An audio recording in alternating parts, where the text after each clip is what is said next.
आज के इस वीडियो में हम ताजमहल के निर्माण की पूरी कहानी जानेंगे। आप सभी से निवेदन है कि चैनल को सब्सक्राइब करें और वीडियो अंत तक जरूर देखें। उत्तर प्रदेश के आगरा शहर में यमुना नदी के शांत किनारे पर खड़ी एक ऐसी इमारत है जिसे समय ने भी सम्मान से निहारा है। चमकते सफेद संगमरमर से बना ये अद्भुत स्मारक उस बादशाह की मोहब्बत का प्रतीक है जिसने अपनी बेगम की याद को अमर करने के लिए एक ख्वाब को हकीकत का रूप दिया। पूरी दुनिया इसे ताजमहल के नाम से जानती है, मगर यदि इतिहास के पन्नों को ध्यान से पलटा जाए तो ये केवल एक शानदार इमारत नहीं बल्कि पत्थरों में तराशी गई एक भावनात्मक दास्तान है, मानो समय के चेहरे पर ठहरा हुआ एक आंसू हो। आज हम आपको लगभग 4 शताब्दी पहले के उस युग में लेकर चलेंगे जब तलवारों की झंकार के साथ महलों में पायल की मधुर ध्वनि सुनाई देती थी। वो दौर जब हिंदुस्तान को दुनिया के सबसे समृद्ध देशों में गिना जाता था और जब एक ऐसी प्रेम कथा ने जन्म लिया जिसने मृत्यु की सीमाओं को भी चुनौती दे दी। लेकिन सवाल ये है कि क्या ताजमहल सिर्फ प्रेम का स्मारक है या फिर इसके बंद तहखानों और गुप्त गलियारों में मुगल शासन के कुछ ऐसे रहस्य छिपे हैं जिन पर चर्चा करने से आज भी कई इतिहासकार बच के नजर आते हैं। इस दास्तान का आरंभ ताजमहल की इमारत से नहीं बल्कि उस क्षण से होता है जब एक 15 वर्ष के किशोर ने पहली बार एक युवती को देखा था। वर्ष 1607 में मुगल साम्राज्य अपनी वैभवपूर्ण ऊंचाइयों पर था। जहांगीर सिंहासन पर विराजमान थे और आगरा के किले में मशहूर मीना बाजार सजा हुआ था। ये वो आयोजन था जहां शाही परिवार की महिलाएं अपनी अपनी दुकानें सजाती थीं और राजघराने के पुरुष ग्राहक बनकर वहां पहुंचते थे। उद्देश्य केवल सामान खरीदना नहीं बल्कि आपसी परिचय और सामाजिक संपर्क भी था। इसी चहल पहल और रौनक के बीच मुगल सल्तनत का भावी वारिस 15 वर्षीय शहजादा खुर्रम, जो आगे चलकर शाहजहां कहलाया, वहां टहल रहा था। तभी उसकी दृष्टि एक स्टॉल पर ठहर गई जहां रेशमी वस्त्रों और कांच के मनकों की कारीगरी प्रदर्शित की जा रही थी। उसी स्थान पर 14 वर्ष की अर्जुमंद बानो बेगम खड़ी थीं। इतिहासकार कज़वीनी और लाहौरी के अनुसार वो क्षण किसी करिश्मे से कम नहीं था। जब खुर्रम की नज़र अर्जुमंद पर पड़ी तो उसे एहसास हुआ मानो उसने किसी साधारण बाजार में नहीं बल्कि स्वर्ग की किसी अप्सरा का दीदार किया हो। उल्लेख मिलता है कि खुर्रम ने अर्जुमंद से एक कांच का टुकड़ा, जिसे उसने हंसी हंसी में हीरा बताकर पेश किया था, 100 रुपए में खरीद लिया। उस दौर में ये राशि इतनी बड़ी मानी जाती थी कि आज के समय में ये करोड़ों रुपयों के बराबर समझी जा सकती है। खुर्रम, जो अपने दादा अकबर का चहेता माना जाता था और स्वभाव से काफी संजीदा था, पहली बार मोहब्बत में पूरी तरह डूब गया। वो सीधे अपने पिता जहांगीर के दरबार में पहुंचा और स्पष्ट शब्दों में कह दिया कि विवाह करेगा तो केवल अर्जुमंद से ही करेगा। मगर शाही रिश्ते सिर्फ दिल से नहीं बल्कि राजनीति के समीकरणों से तय हुआ करते थे। अर्जुमंद नूरजहां, जो जहांगीर की बेगम थीं, उनके भाई आसफ खान की पुत्री थी। ये संबंध मुगल दरबार में नूरजहां के प्रभाव वाले गुट को और अधिक ताकत दे सकता था। सगाई तो संपन्न हो गई, किंतु विवाह के लिए ज्योतिषियों ने ऐसा शुभ समय निकाला जो पूरे 5 वर्ष बाद का था।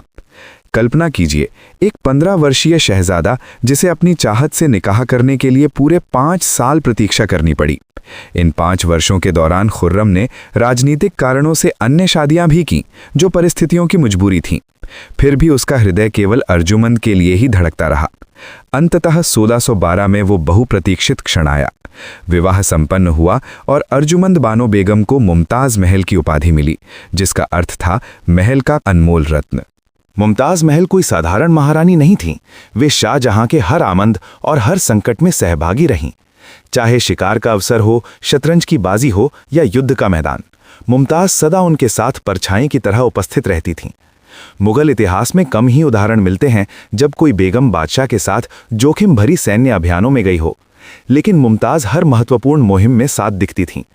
शाहजहां का उन पर विश्वास इतना अटूट था कि शाही मुहर, जिससे आधिकारिक फरमान जारी किए जाते थे, अक्सर मुमताज की निगरानी में रहती थी। शाहजहां उन्हें मलिकाए ज़मानी कहकर पुकारता था। ये स्नेह एक तरफा नहीं था बल्कि गहरे जुनून में बदल चुका था। 19 वर्षों के दाम्पत्य जीवन में मुमताज ने 14 संतानों को जन्म दिया, जो उनके आपसी लगाव और निकटता को दर्शाता है। किंतु यही निकटता आगे चलकर उनकी मृत्यु का कारण बनने वाली थी। 1628 में खुर्रम ने शाहजहां के रूप में तख्त संभाला। उस समय मुगल खजाना विश्व की कुल अर्थव्यवस्था का लगभग 25% हिस्सा अपने अधीन रखता था। अपार संपत्ति और वैभव के बावजूद नियति ने कुछ और ही तय कर रखा था। इस कथा का सबसे पीड़ादायक मोड़ 1631 में आया। दक्कन क्षेत्र, जिसे आज मध्य प्रदेश और महाराष्ट्र के हिस्सों से जोड़ा जाता है, वहां लोदी ने विद्रोह कर दिया था। इस बगावत को दबाने के लिए शाहजहां को आगरा छोड़कर बुरहानपुर जाना पड़ा। उस समय मुमताज महल गर्भवती थीं और ये उनकी 14वीं संतान थी। वैद्यों और दरबारी सलाहकारों ने उन्हें यात्रा से रोका, किंतु मुमताज ने अपने पति को अकेले युद्ध पर भेजने से इनकार कर दिया। वे भी उनके साथ बुरहानपुर के लिए रवाना हो गईं। 16 जून 1631 की वो स्याह रात बुरहानपुर के शाही शिविर में अफरा तफरी से भरी हुई थी। मुमताज महल को लगभग 30 घंटों से प्रसव वेदना हो रही थी। शिशु का जन्म तो हो गया, लेकिन मुमताज की तबीयत लगातार गिरती चली गई। अत्यधिक रक्तस्राव के कारण उनका शरीर धीरे धीरे ठंडा पड़ने लगा। शाही हकीम वजीर खान ने आखिरकार असमर्थता जता दी। ये समाचार तुरंत शाहजहां तक पहुंचाया गया। बादशाह बदहवास हालत में नंगे पांव हरम की ओर दौड़ पड़े। जब वे मुमताज के समीप पहुंचे, उनकी सांसें टूटती सी प्रतीत हो रही थीं। उस दौर के इतिहास लेखकों के अनुसार अंतिम क्षणों में मुमताज ने शाहजहां से 2 प्रतिज्ञाएं लीं। पहली कि वे दोबारा विवाह कर संतान उत्पन्न नहीं करेंगे, ताकि भविष्य में उत्तराधिकार को लेकर संघर्ष ना हो। दूसरी कि वे उनकी याद में ऐसा भव्य मकबरा बनवाएंगे जैसा संसार ने पहले कभी ना देखा हो। 17 जून की सुबह मुमताज महल ने शाहजहां की बाहों में अंतिम सांस ली। उनकी मृत्यु ने साम्राज्य के शक्तिशाली सम्राट को भीतर से तोड़ दिया। कहा जाता है कि शाहजहां उसी कक्ष में चले गए और स्वयं को अंदर से बंद कर लिया। पूरे 8 दिनों तक वे बाहर नहीं निकले। न उन्होंने भोजन ग्रहण किया, न जल पिया। बाहर केवल उनके विलाप की ध्वनि सुनाई देती रही। जब 8वें दिन द्वार खुला तो जो व्यक्ति बाहर आया उसे पहचान पाना कठिन था। 39 वर्ष के सम्राट के केश और दाढ़ी, जो पहले काले थे, शोक के कारण सफेद पड़ चुके थे। उनकी कमर झुक गई थी और आंखों के नीचे गहरी धंसान दिखाई दे रही थी।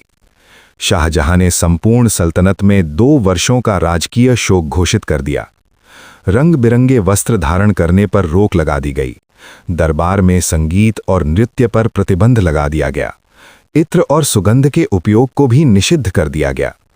उत्सवों की रौनक फीकी पड़ गई। सम्राट को अब न सिंहासन की चिंता थी, न संसार की हलचल की। उनके मन में केवल एक ही संकल्प और एक ही जुनून शेष रह गया था। मुमताज से किया गया वो वादा था, ऐसा मकबरा खड़ा करना जो कयामत तक उनकी मोहब्बत की कहानी बयान करता रहे। शुरुआत में मुमताज को बुरहानपुर के जैनाबाद बाग में अस्थायी तौर पर सुपुर्द खाक किया गया, मगर शाहजहां भली भांति समझता था कि बुरहानपुर में वो शाही भव्यता संभव नहीं थी जिसकी वो कल्पना कर रहा था। लगभग 6 महीने बाद मुमताज के ताबूत को एक स्वर्ण जड़ित संदूक में रखकर हजारों सैनिकों की निगरानी में दोबारा आगरा लाया गया। यहीं से आरंभ हुआ संसार की सबसे बड़ी स्थापत्य चुनौती का अध्याय। शाहजहां ने दरबार में घोषणा की कि उसे ऐसा नक्शा चाहिए जो सामान्य मानव कल्पना से भी आगे हो। तुर्की, फारस, इटली और हिंदुस्तान के विभिन्न क्षेत्रों से श्रेष्ठ वास्तुकारों और डिजाइनरों को आमंत्रित किया गया। क्या ताजमहल की रूपरेखा किसी एक व्यक्ति की देन थी? प्रायः उस्ताद अहमद लाहौरी का नाम सामने आता है, लेकिन मुगल अभिलेख संकेत देते हैं कि ये सामूहिक प्रयास का परिणाम था। स्वयं शाहजहां इस परियोजना का प्रधान वास्तु निर्देशक बन बैठा। उसने अपने पूर्वजों द्वारा निर्मित इमारतों की खूबियों और कमियों का गहन अध्ययन किया। दिल्ली स्थित हुमायूं के मकबरे से उसने विशाल गुंबद और 4 बाग शैली की अवधारणा ग्रहण की। सिकंदरा में अकबर के मकबरे से ऊंची मीनारों का विचार लिया और एतमादुद्दौला के मकबरे से पियत्रा डोरा कला तथा सफेद संगमरमर के उपयोग की प्रेरणा प्राप्त की। इन सभी तत्वों को समाहित कर शाहजहां ने एक ऐसा अंतिम डिजाइन तय किया जो पूर्ण सम्मिति का अद्वितीय उदाहरण था। अंततः आगरा में यमुना नदी के तट पर स्थित एक भूखंड उसकी दृष्टि को भा गया और उसी स्थान को इस स्वप्न परियोजना के लिए चुना गया। परंतु वो भूमि मुगल सल्तनत के अधिकार में नहीं थी, वो जयपुर के राजा जयसिंह के स्वामित्व में आती थी। शाहजहां उतना निर्दयी नहीं था कि किसी से जबरदस्ती जमीन छीन ले, जैसा कुछ लोग आरोप लगाते हैं। उपलब्ध दस्तावेजों से संकेत मिलता है कि उस भूखंड के बदले शाहजहां ने राजा जयसिंह को आगरा शहर के मध्य क्षेत्र में 4 विशाल हवेलियां प्रदान की थीं। ये एक औपचारिक और आपसी सहमति से तय हुआ समझौता था। लेकिन अब सबसे बड़ी चुनौती सामने थी, यमुना नदी का किनारा। नदी के तट की मिट्टी स्वाभाविक रूप से दलदली और नरम होती है। इतनी विशाल इमारत, जिसका अनुमानित भार लाखों टन होने वाला था, वो ऐसी जमीन पर स्थिर कैसे रह सकती थी? कोई सामान्य अभियंता होता तो स्थान परिवर्तन का सुझाव देता, किंतु शाहजहां अपने निर्णय पर अडिग था। उसका कहना था कि मकबरा यहीं बनेगा, ताकि वो अपने किले से प्रतिदिन उसे निहार सके।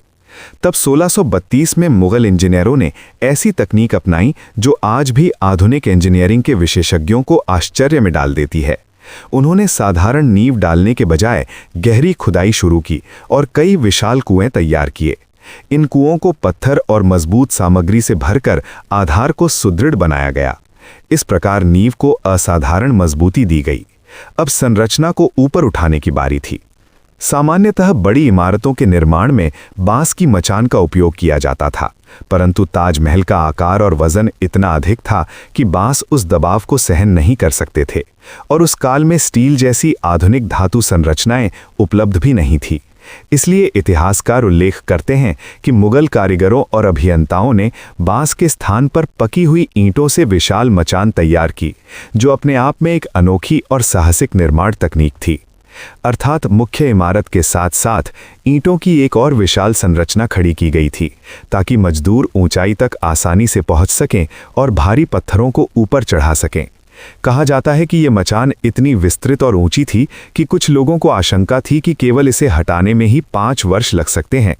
जब मकबरे का मूल ढांचा तैयार हो गया, तब शाहजहां को बताया गया कि इस ईंटों की मचान को तोड़ने में लंबा समय लगेगा। लेकिन शाहजहां, जो मुमताज की याद में एक क्षण भी व्यर्थ नहीं गंवाना चाहता था, उसने तुरंत एक शाही आदेश जारी किया। फरमान ये था कि जो भी व्यक्ति मचान की ईंटें ले जाएगा, वे ईंटें उसी की मानी जाएंगी। उस काल में पकी हुई ईंटें काफी मूल्यवान समझी जाती थीं। जैसे ही आसपास के किसानों और मजदूरों को यह सूचना मिली, हजारों लोगों की भीड़ वहां एकत्र हो गई। कहा जाता है कि रातों रात, हाँ सचमुच, केवल एक ही रात में पूरी मचान साफ कर दी गई। गांव वालों ने मुफ्त में मिलने वाली ईंटों के लालच में वर्षों के कार्य को कुछ घंटों में पूरा कर दिया। ये घटना शाहजहां की चतुर प्रबंधन क्षमता का एक अनोखा उदाहरण मानी जाती है।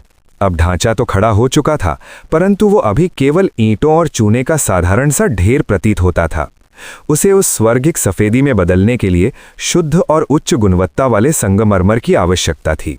शाहजहां ने पूरे हिंदुस्तान में उपयुक्त पत्थर की खोज करवाई, पर वैसी चमक और शुद्धता कहीं नहीं मिली जिसकी वो कल्पना कर रहा था। अंततः राजस्थान के मकराना की खदानों में उसे उत्कृष्ट संगमरमर प्राप्त हुआ, जिसे दुनिया के सर्वश्रेष्ठ मार्बल में गिना जाता है। ये पत्थर अत्यंत कठोर, उज्ज्वल और जलरोधक गुणों वाला था, जिससे ये आश्वस्त था कि समय बीतने पर भी इसकी रंगत पीली नहीं पड़ेगी। अब अगली बड़ी चुनौती सामने थी। मकराना आगरा से लगभग 400 किलोमीटर दूर स्थित था।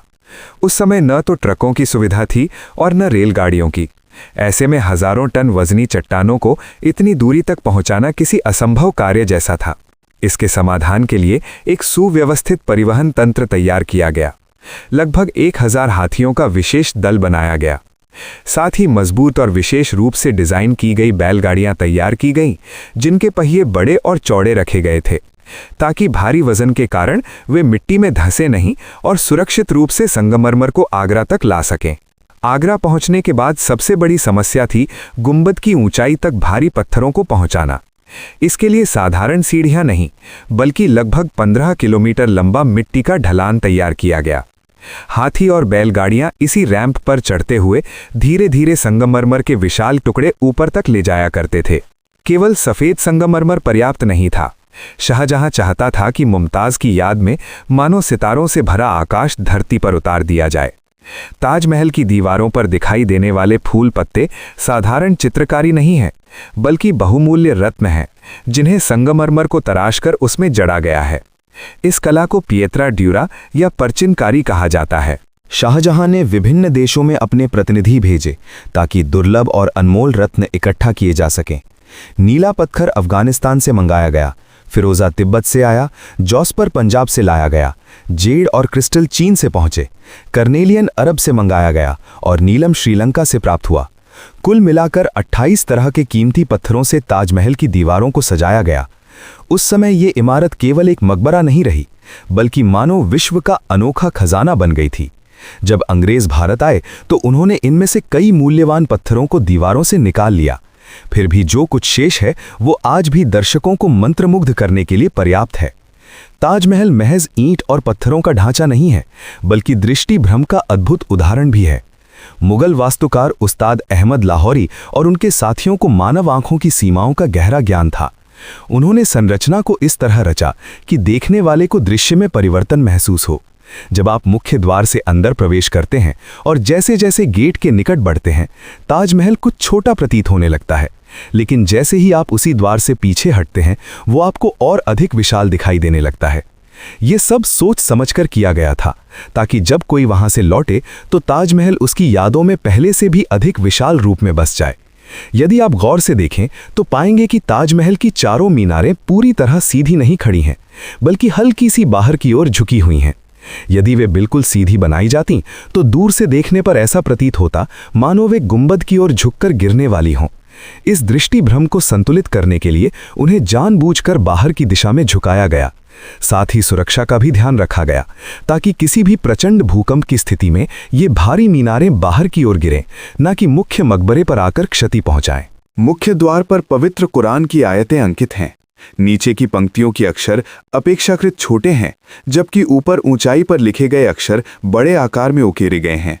किंतु जब कोई व्यक्ति नीचे खड़े होकर उन्हें देखता है तो सभी अक्षर एक समान आकार के प्रतीत होते हैं। ये अद्भुत कार्य प्रसिद्ध सुलेखक अमानत खान की कला का परिणाम था। अब बात उस चर्चित और कथित काले रहस्य की जो अक्सर लोगों की जुबान पर रहता है। क्या वास्तव में शाहजहां ने ताजमहल के निर्माण के बाद मजदूरों के हाथ कटवा दिए थे? ये कथा वर्षों से दोहराई जाती रही है, परंतु इतिहासकारों और स्थापत्य विशेषज्ञों के अनुसार इसका कोई ठोस प्रमाण नहीं मिलता। समकालीन मुगल इतिहास ग्रंथों या विदेशी यात्रियों के विवरणों में कहीं भी हाथ काटे जाने का उल्लेख नहीं है। उल्टे प्रमाण ये दर्शाते हैं कि ताजमहल के कई कारीगरों और मजदूरों ने बाद में शाहजहानाबाद, जिसे आज पुरानी दिल्ली कहा जाता है, के निर्माण में भी योगदान दिया। यदि उनके हाथ वास्तव में काट दिए गए होते तो वे लाल किला और जामा मस्जिद जैसी इमारतों का निर्माण कैसे कर पाते? वास्तव में हाथ बांध देना एक मुहावरे के रूप में प्रयुक्त हुआ था, जिसका आशय ये था कि कारीगरों से एक अनुबंध कराया गया था कि वे इसी प्रकार की भव्य संरचना किसी अन्य शासक के लिए नहीं बनाएंगे। इसके बदले उन्हें आजीवन पेंशन प्रदान की गई। समय बीतने के साथ ये हाथ बांधने की अभिव्यक्ति लोक कथाओं में बदलकर हाथ काटने की कहानी बन गई। लगभग 20,000 श्रमिकों के निवास के लिए मकबरे के निकट एक संपूर्ण बस्ती बसाई गई थी, जिसे आज ताजगंज के नाम से जाना जाता है। 1648 तक मुख्य मकबरा पूर्ण रूप से तैयार हो चुका था। सफेद संगमरमर से निर्मित ये भव्य संरचना यमुना के तट पर गौरव से खड़ी थी, सूर्य की किरणों में दमकती हुई। फिर भी कार्य पूरी तरह समाप्त नहीं हुआ था। इसके बाग, मस्जिद और मेहमान खाना अभी निर्माणाधीन थे।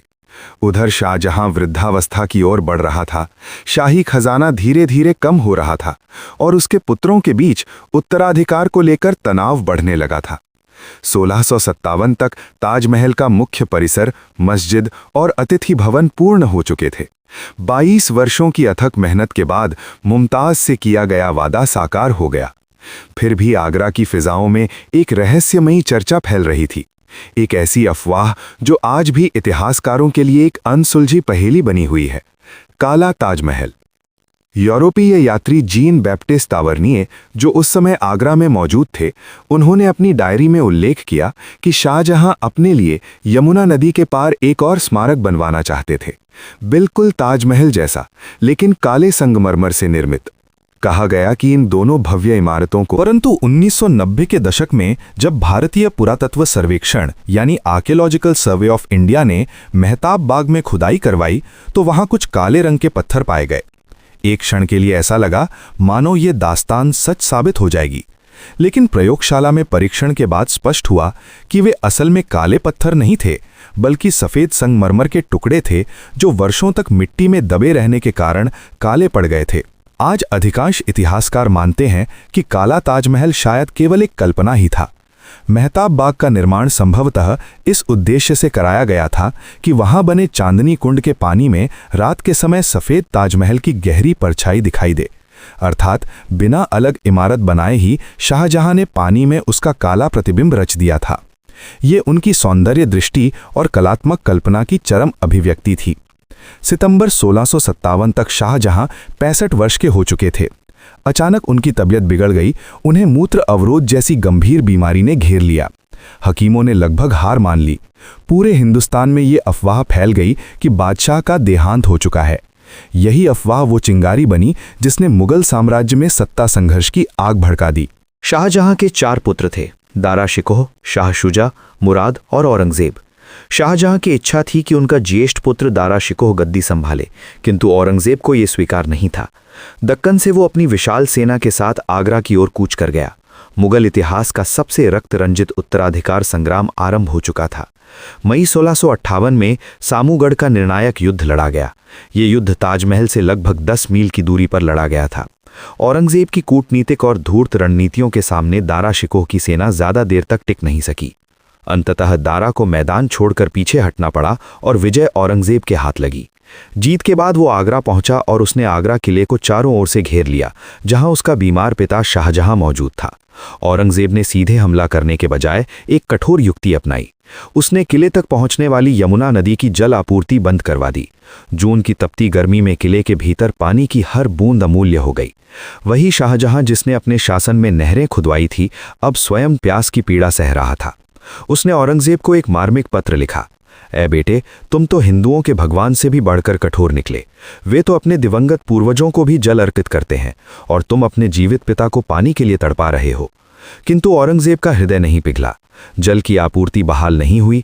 विवश होकर 3 दिन बाद शाहजहां ने किले के द्वार खुलवा दिए और आत्मसमर्पण कर दिया। औरंगजेब ने अपने पिता की हत्या नहीं की, परंतु उन्हें ऐसी सजा दी जो जीवन भर का बंधन बन गई। शाहजहां को आगरा किले के मुसम्मन बुर्ज में नजरबंद कर दिया गया। यही वो भव्य कक्ष था जिसे कभी उन्होंने अपने विश्राम के लिए बनवाया था और अब वही उनका कारावास बन चुका था। पहरे कड़े थे। उन्हें उस बुर्ज से बाहर जाने की अनुमति नहीं थी। केवल कुछ विश्वस्त सेवक और उनकी ज्येष्ठ पुत्री जहां आरा को उनकी सेवा के लिए साथ रहने दिया गया। जहां आरा ने अपने वृद्ध पिता की देखभाल में अपना संपूर्ण जीवन समर्पित कर दिया। विद्वानों और इतिहासकारों को उनसे मिलने की इजाजत नहीं थी। पूरे 8 वर्षों तक शाहजहां वहीं कैद रहे। फिर भी उस कैद में एक सांत्वना थी। मुसम्मन बुर्ज की खिड़की सीधे ताजमहल की ओर खुलती थी। कहा जाता है कि जब वे अत्यंत अशक्त हो गए और बिस्तर से उठकर खिड़की तक जाने में असमर्थ रहे, तब जहां आरा ने उनके सामने दीवार पर एक विशेष दर्पण जड़वाया। उस दर्पण में लेटे लेटे भी उन्हें ताजमहल का प्रतिबिंब दिखाई देता था। वे घंटों उसी श्वेत स्मारक को निहारते रहते जहां उनकी प्रिय मुमताज विश्राम कर रही थीं। आज जो ताजमहल हम देखते हैं वो संभवतः अपनी मूल भव्यता का लगभग 70% ही शेष रूप है। शाहजहां की कैद के बाद औरंगजेब का शासन आया। फिर समय के साथ मुगल साम्राज्य कमजोर हुआ और इस दौरान ताजमहल कई बार लूटा गया। शाहजहां के समय का ताजमहल आज से कहीं अधिक अलंकृत था। मुख्य गुंबद के शीर्ष पर जो आज पीतल का कलश दिखाई देता है, वो मूल रूप से लगभग 46 फीट ऊंचा शुद्ध सोने का बना बताया जाता है। कहा जाता है कि 18वीं शताब्दी में उसे पिघलाकर तांबे या पीतल से बदल दिया गया। मुमताज की समाधि पर शाहजहां ने मोतियों और हीरों से सजी एक कीमती चादर अर्पित की थी, जिसकी कीमत उस दौर में भी लाखों में आंकी जाती थी। ये चादर बाद के आक्रमणों के दौरान लुप्त हो गई। ताजमहल के मुख्य प्रवेश द्वार पर ठोस चांदी के विशाल दरवाजे जड़े थे, जिन पर सोने की कीलें जड़ी थीं। 1764 में जाट शासक सूरजमल के आक्रमण के समय उन दरवाजों को उखाड़कर गलवा दिया गया। प्रारंभ में मुमताज की समाधि के चारों ओर शुद्ध सोने की जालीदार रेलिंग लगाई गई थी, किंतु शाहजहां को आशंका थी कि कहीं इसे चोरी न कर लिया जाए। इसलिए उन्होंने स्वयं उसे हटवाकर वहां अत्यंत बारीक नक्काशीदार संगमरमर की जाली लगवाने का आदेश दिया।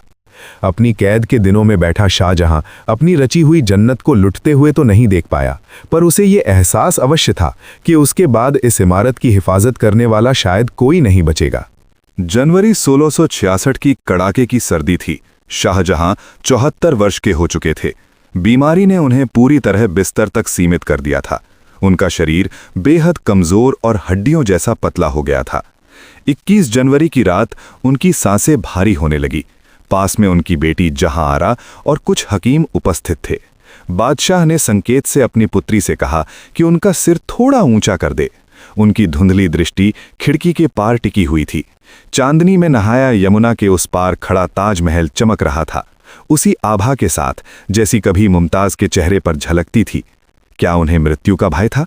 संभवतः नहीं, क्योंकि वही मृत्यु उन्हें उनकी प्रिय मुमताज से दोबारा मिलाने वाली थी। 22 जनवरी 1666 की सुबह आगरा किले के मुसम्मन बुर्ज में गहरा सन्नाटा था। दुनिया का सबसे धनी और शक्तिशाली सम्राट अब इस दुनिया में नहीं रहा। लेकिन इतिहास की विडंबना देखिए, जिस शासक ने अपनी बेगम के लिए संसार का सबसे भव्य मकबरा खड़ा किया, उसके अपने अंतिम संस्कार को राजकीय सम्मान भी न मिल सका। अब गद्दी पर बैठे औरंगजेब ने किसी बड़े जुलूस या शाही आयोजन की अनुमति नहीं दी। उसका तर्क था कि ये इस्लामी परंपरा के विरुद्ध और अनावश्यक खर्च है। शाहजहां के पार्थिव शरीर को एक साधारण ताबूत में रखकर आगरा किले के मुख्य द्वार से नहीं, बल्कि पीछे के एक छोटे मार्ग से बाहर ले जाया गया। जनाजे में न कोई विशाल सेना थी, न बड़ी जनसमूह की उपस्थिति। केवल कुछ विश्वस्त सेवक और धार्मिक विद्वान साथ थे। नाव द्वारा शांतिपूर्वक यमुना पार कर ताबूत को ताजमहल के पीछे लाया गया। एक और विचित्र तथ्य सामने आया। ताजमहल के केंद्रीय कक्ष में मूल रूप से केवल एक ही कब्र के लिए स्थान निर्धारित था, मध्य में स्थित मुमताज महल की। शाहजहां ने कभी ये नहीं सोचा था कि उन्हें भी वहीं विश्राम मिलेगा। औरंगजेब ने अलग मकबरा बनवाने की आवश्यकता नहीं समझी और आदेश दिया कि मुमताज की समाधि के बगल में ही शाहजहां को दफनाया जाए। यही कारण है कि ताजमहल, जो अपनी पूर्ण सम्मिति के लिए विश्व भर में प्रसिद्ध है, उसके अंदर एकमात्र असंतुलन दिखाई देता है, शाहजहां की कब्र। मुमताज की समाधि ठीक केंद्र में है, जबकि शाहजहां की कब्र उसके एक ओर स्थित है, मानो बाद में जोड़ी गई हो। इसे कुछ लोग उस पुत्र की अंतिम कठोरता के रूप में देखते हैं, जिसने अपने पिता के पूर्णता प्रेम को मृत्यु के बाद भी बदल दिया।